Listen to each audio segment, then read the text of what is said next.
Hi, my name is Gary. Some of you might know me as Bubs on the forums, and I'm a designer on DomiNations and have been working on the manufactory.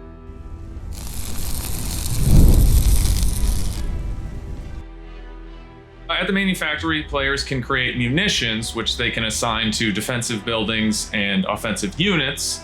To create munitions, you first have to gather materials from the building itself. Use those materials to assemble components. Once you have enough components, you can make your munition. So once you have a munition, then you can assign them to units and structures.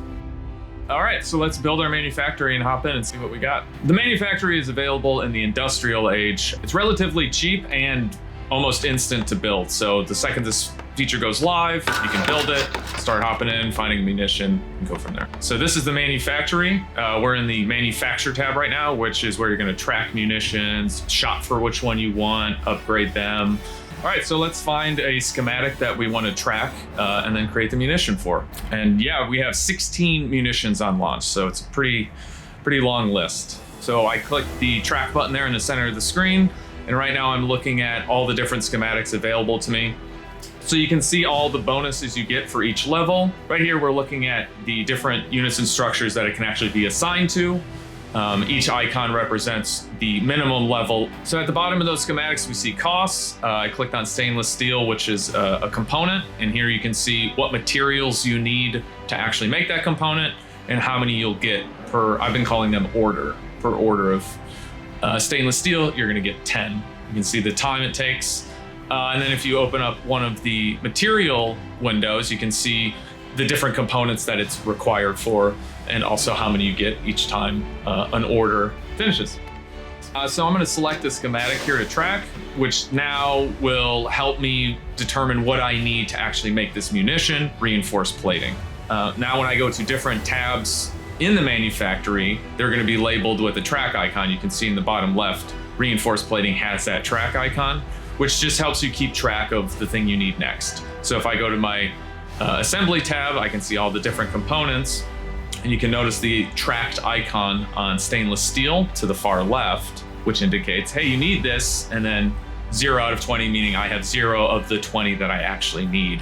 Now, if I hop over to the production tab, I can see the different materials that I need as well, which is included in those components. So if I only need 20 stainless steel, I need the materials for that stainless steel, which are indicated here with that tracked icon, as well as how many I still need to meet that requirement. So once I've determined what materials I actually need for the munition, I can assign them to the material slots. So I've assigned iron here. You can see every 40 minutes, I'm gonna get 10 iron. I can see that I still need stainless steel when I hop over to the assembly tab. So I need the materials that actually go into stainless steel, which are shown here on the screen. All right, so we're gonna fast forward a little bit just so that we have all the materials that we've been waiting for the manufactory to produce so we can go ahead and make the components. So once I select stainless steel, I can see that I have enough materials to create the amount that I need for the munition I've tracked, which is 20. So I go ahead and select it to assemble. It takes the materials I need and it starts to assemble it. The assembly time can be sped up with crowns, or you can just wait it out. You can also add to a queue, so I can queue up multiple stacks of stainless steel. So once this stack has finished, it's going to start the next one. So you can set it overnight, and when you wake up, all of your components are done making. So it's up to you if you want to speed it up or if you just want to let it go. So after you queued up components, you can actually cancel them whenever you want, and you'll be refunded the total material cost. So if you notice, we're looking for stainless steel. We have the tracked icon, and you can see 40 out of 20, and that 40 is in green. That means we have at least enough components to make our tracked munition, reinforced plating. So let's hop over to the manufacture tab and go ahead and manufacture reinforced plating. Once you've decided to spend those components, go ahead and hit the manufacture button, hit OK. See this cool animation. So I have enough components on hand, and I would really like a second reinforced plating munition. So I'm gonna go ahead and manufacture that. I can actually select it in the storage and get a schematic view, and I don't have to go through the track window, and then it's just automatically going to track it. And then I'm gonna go ahead and manufacture that so I can assign that as well. So munitions are permanent. You put them on a unit and they're there until you move it to a different unit. So now that I have munitions, I actually want to assign them to troops or buildings. And there's actually multiple ways that I can do that. So a nice little shortcut way, if I pop open the schematic here in the Manufacture tab, I can see the different troops and buildings that this can be assigned to. If I select one of the icons, it actually, so for the bunker, for example, I selected the bunker icon, and now I can see its munition slots, select them, and actually apply the reinforced plating all within the Manufacture tab. So you can also assign munitions in the Outfitting tab. The Outfitting tab has all the different troops and buildings that can have munitions assigned, split up based on what they are. So we have barracks, troops, factory troops, airstrip troops, and then defense, which will be your defensive buildings.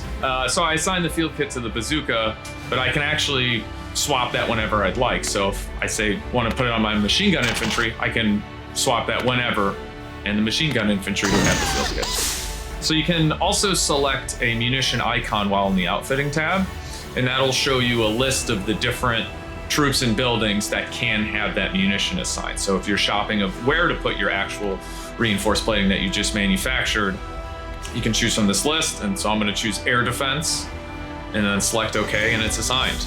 You can also select the icons of the troops or buildings in the Outfitting tab, and you kind of get the inverse screen where you can see all the different munitions that you have that can be assigned to that trooper structure. So right now we have the sniper tower. I have 2 reinforced plating. One of them is already assigned, so I'm going to select it. It's going to ask me if I'm sure. I say yes, and now it has taken that off my air defense and putting it onto my sniper tower. You can also assign munitions by selecting the question mark, which provides the unit details. You can select that green plus icon, and then here you can see the different munitions that can be assigned to it. And this goes for barracks, airstrip, and factory troops, and it also works on defensive buildings if you hit that info button. So can I get rid of unwanted munitions? Yes, you can salvage them. So if I want to salvage a munition, I can just go to the Manufacturer Outfitting tab and select the question mark on the munition itself, and then choose Salvage. By salvaging a munition, you will be refunded 50% of the total material cost for that munition at its level. So that includes all of the components that went into the munition. So how do you upgrade munitions? To upgrade a munition, I'm going to go to the Manufacture tab, and here I'm going to select the Upgrades tab itself. I'm going to pick Reinforced Plating. I can see here the required materials and component.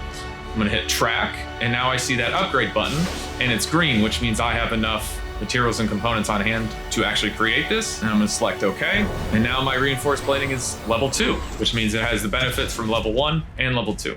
So each level of the Manufactory unlocks new materials and components, and of course munitions that you can use those materials and components to make.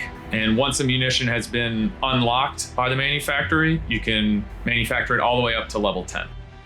So here we're at the level 5 Manufactory, which unlocks in the Automation Age. So with over 30 troops and buildings that can have munitions assigned and 2 slots apiece, there's almost no limit to the amount of combinations and strategies you can employ with munitions. There is no cap to the ones you do have. So if you have a couple of sets that you like to swap out when you're at war with different alliances or doing different things in primary battles, we're not going to limit you in that regard. All you have to do is swap them around. So that's the overview of the Manufactory. I really appreciate you taking the time to go through it with me. Really looking forward to all the different munition combinations and strategies that come from the Manufactory from our community. So very excited to see that. And for more information, questions, or concerns about the Manufactory, be sure to check out the forum.